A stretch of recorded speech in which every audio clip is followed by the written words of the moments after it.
Ok tout le monde. Donc, bienvenue à la deuxième séance de cours Corona Vacation slash virus slash COVID-19. Euh, Aujourd'hui, ce que je vais vous montrer, c'est comment effectuer une application MVVM. On a vu à date les différentes architectures dans une architecture dans le dernier cours, soit l'application entière, business layer, etc. Vous pouvez réviser ce bout de PowerPoint-là. Aujourd'hui, ben, on passe à l'application MVVM, qui est une autre structure, en fin de compte. Dans ce cas ici, ben, je vais vous parler un peu des... On va faire un rappel aussi sur d'autres notions. Par exemple, le data context. Ce qu'on a vu à date pour le data context, c'est que ça permet d'injecter un objet dans une fenêtre WPF. À date, ce qu'on a vu avec le data context, c'est que on injectait relative source, self, euh, les propriétés de la fenêtre elle-même. Maintenant, ce qu'on va voir, c'est qu'on peut, en fin de compte, injecter d'autres types d'objets à l'intérieur du data context. Ce qu'il faut prendre en note, c'est que Data Context, ça provient de Framework Element. Euh, Tous les éléments qui héritent de Framework Element possèdent la propriété Data Context. Donc, on peut injecter plusieurs types d'objets dans Data Context. Ok. Jusqu'à présent, on a utilisé, ce que je viens d'expliquer tantôt, le Relative Source.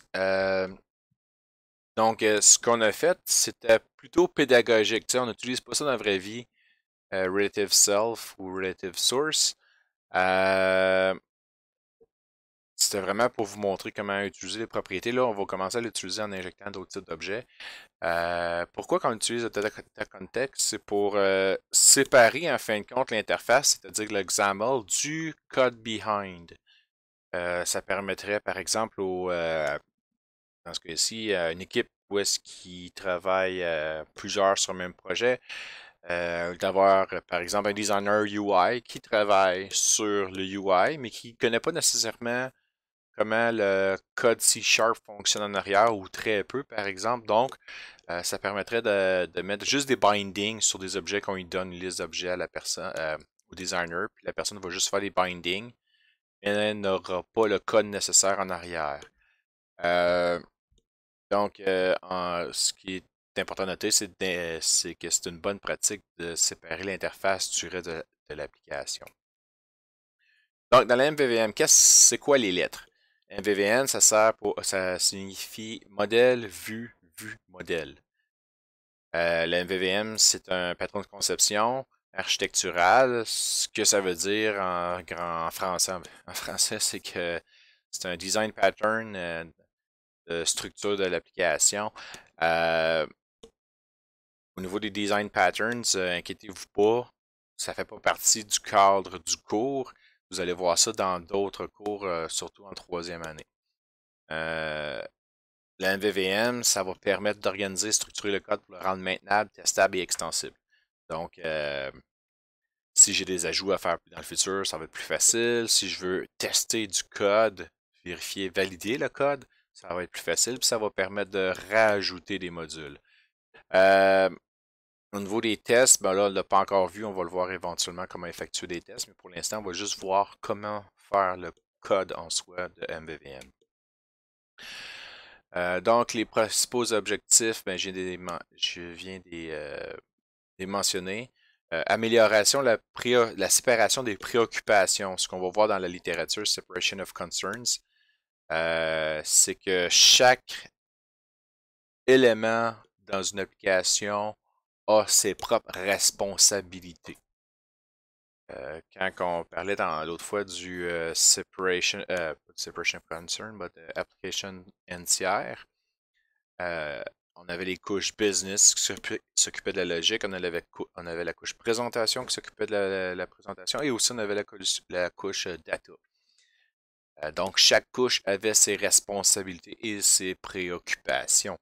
La MVVM, lui, c'est la même chose, mais au niveau uniquement de la présentation. Ça veut dire que dans la situation actuelle, le MVVM, je le présente sur un aspect d'une application qui est plus, comment dire, qui est hybride avec le modèle euh, N-tiers, parce que le modèle N-tiers, en fin de compte, ça s'applique sur les applications où est-ce qu'ils sont à plus grand déploiement, par exemple les applications, comment dire, les applications où est-ce qu'il y a, qu'il y a des serveurs, où est-ce qu'il y a de la logique, de la sécurité, etc.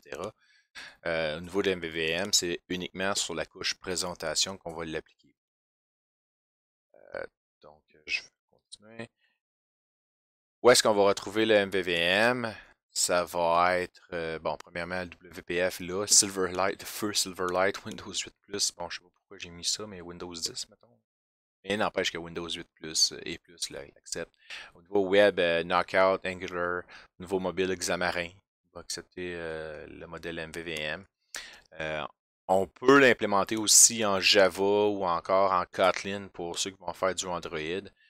Mais là, encore une fois, c'est que ça va être dépendant de chacune des plateformes. Donc, au niveau des responsabilités qu'il y a, bon, ben, il y a la vue. Donc, la vue, c'est qu'est-ce qui est présenté à l'utilisateur. Euh, Ensuite, il y a la liaison des données, le data binding, en fin de compte, qu'il va avoir. C'est où est-ce que, quand on va écrire binding, par exemple, au niveau du code XAML. Là, ce qu'on on va voir de nouveau, on va avoir le vue modèle qu'on n'a pas encore vu. On a vu les modèles d'objets. Donc, par exemple, on a travaillé avec des jeux, par exemple Games, on a travaillé avec Person, on a travaillé avec Employees, Customers, etc. C'est juste pour vous montrer des différents types d'objets, en fin de compte. Donc, on voit qu'il y a plusieurs modèles dans la couche. Euh, Aussi, euh, le vue modèle, c'est comme un chef d'orchestre, en fin de compte, qui va faire un pot de colle, un chef d'orchestre qui va faire en sorte que les modèles, on les prend tous ensemble, on les intègre dans la vue modèle, puis après ça, on va pouvoir les envoyer à la vue directement. Ben, pas les envoyer à la vue, mais la vue va pouvoir accéder aux différents objets du vue modèle. Le vue modèle n'a aucune connaissance de la vue. Et ça, c'est bien important à prendre en considération. Le vue modèle n'a aucune connaissance de la vue et ne doit pas avoir connaissance de la vue. Au niveau des services, on a vu la semaine passée, par exemple, le data service que j'ai commencé à vous montrer. Ben, les services, ça peut être d'autres choses que juste du data service. Ça peut être, par exemple, un service web, par exemple, un service de météo, un service de taux de change, un service d'action à la bourse. Ça peut être n'importe quoi comme service. Donc, pour chacune des couches, on va avoir MVVM, on va avoir la couche modèle, contient les données clients. OK? Données clients, ça veut dire les données qu'on va utiliser dans dans l'application. OK? Expose les relations entre les objets. Qu'est-ce que les relations entre les objets modèles? Donc, qu'est-ce que les relations? Par exemple, un étudiant est inscrit à plusieurs cours. Donc, on va dire inscription, par exemple, on va avoir un modèle étudiant, on va avoir un modèle inscription, puis on va avoir un modèle cours. Donc, un étudiant peut avoir plusieurs inscriptions. Un cours peut avoir plusieurs inscriptions aussi. Donc, un cours peut avoir plusieurs étudiants. Donc, c'est une relation plusieurs.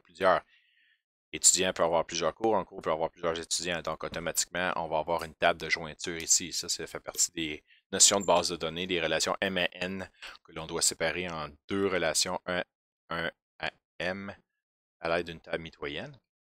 Un modèle va posséder des propriétés calculées. Je vous ai fait travailler, par exemple, sur une propriété qui s'appelait info, retourner de l'information de base sur le modèle.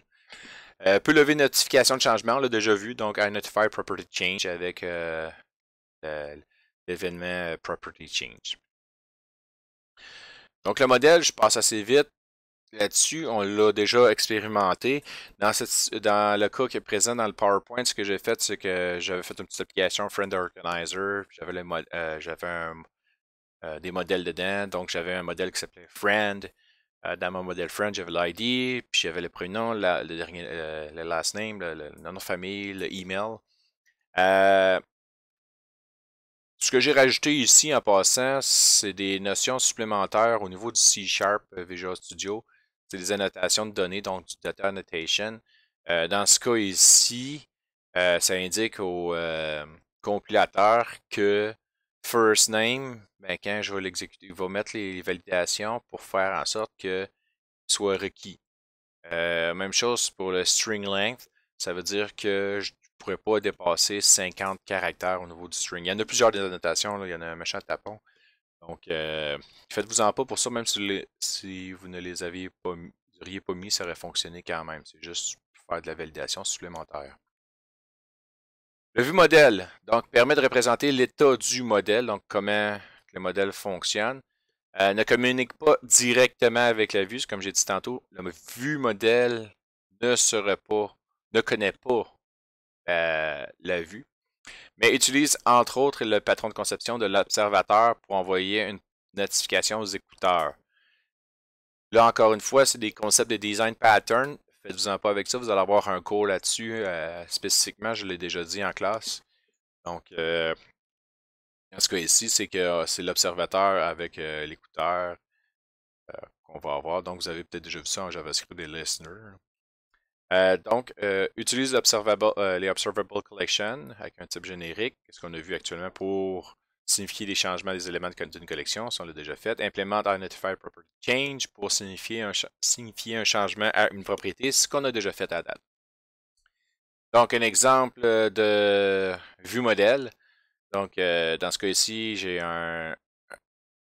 dans ce cas ici, j'ai une classe que j'ai créée. Là, j'ai oublié dans mon code de mettre public class. Il est important ici, public class, une petite coquille. Main view model. J'hérite de base view model, mais le base view model, ça n'existe pas. C'est moi qui l'ai créé. Okay? Je vais avoir un autre diapositive pour le montrer. Donc, grosso modo, ce qu'on remarque, okay? Public class, main view model, student data service, okay, le service qui va aller chercher les données. Observable collection students, students selected student. Donc, on voit que c'est pratiquement ce qu'on a vu à date dans la première portion du cours. Donc, ben, pas du cours, mais du dernier cours qu'on a vu en classe. Ce que j'ai fait, j'ai carrément copié-collé, en fin de compte, les éléments qui sont les propriétés, les méthodes, les propriétés de la main window.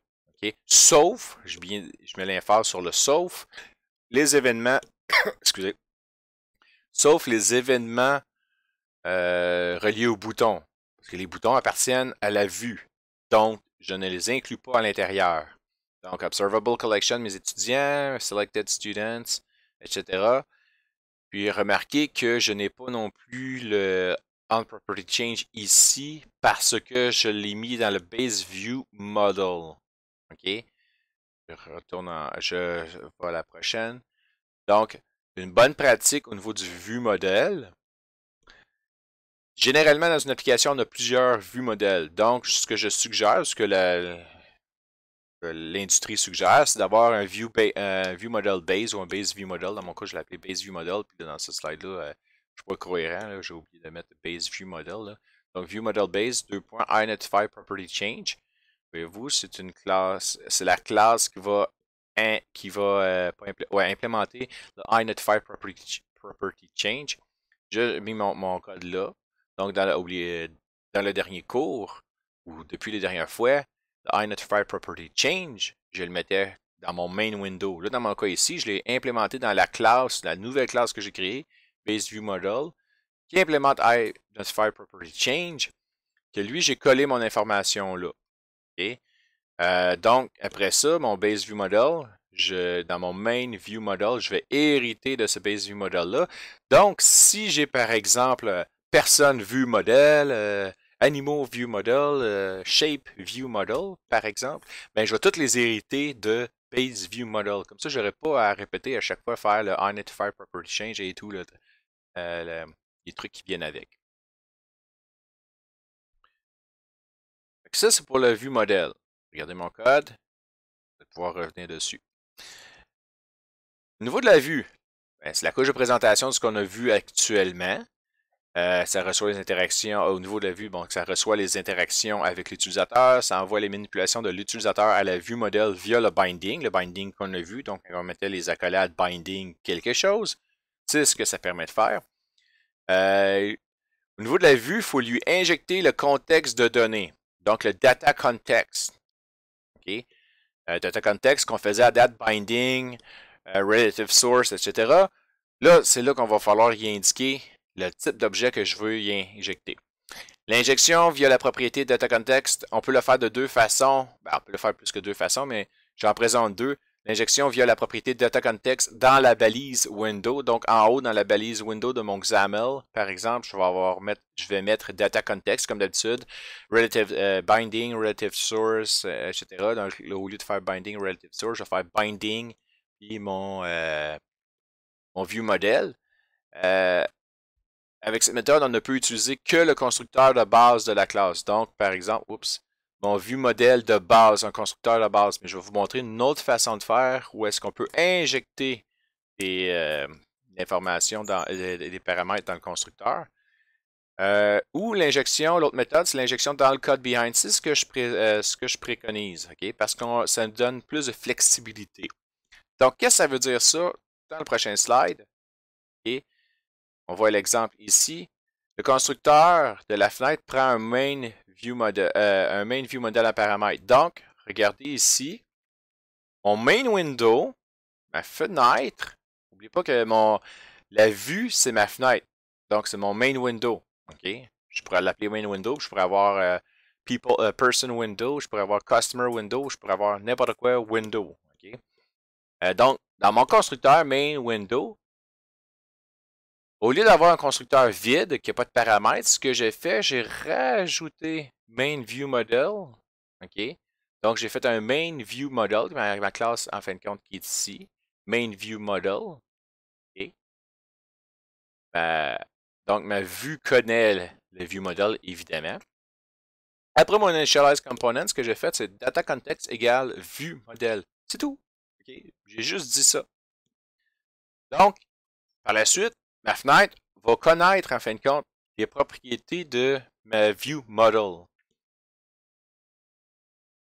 L'injection du view model à partir de la classe app. Donc, dans ma classe app, app.xaml.cs, ce que j'ai fait, je mets main window. Dans mon constructeur app, okay, je fais le constructeur app, main view model VM égale new main view model. Donc, je crée mon view model qui est ici. Okay.